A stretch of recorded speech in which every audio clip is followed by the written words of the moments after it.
आणि यानंतर पुण्यातून एक महत्त्वाची बातमी, तर जून अखेर पुण्यातील नवीन टर्मिनल आता सुरू होणार आहे। केंद्राकडून सुरक्षा व्यवस्थेसाठी 241 जवानांची नियुक्ती करण्यात आली आहे। फ्लोर प्लॅन सुद्धा केंद्राकडून मंजुरी देण्यात आली आहे आणि याचाच आढावा घेतलाय आमचे प्रतिनिधी बालाजी पोद्दार यांनी।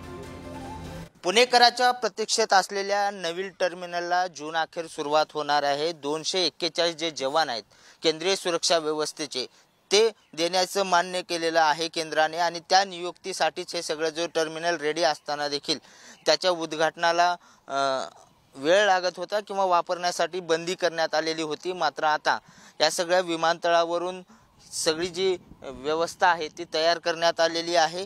केंद्रीय जवान जेव्हा येथे दाखल होतील 15 जूनच्या आत या केंद्रीय जवानांना इथे दाखल व्हायचे। त्यानंतर 6 ते 7 दिवसामध्ये जे ते आहे पुणेकरांच्या प्रतीक्षेत असलेले हे जे नवीन विमानतळ आहे ते सुरू होणार आहे।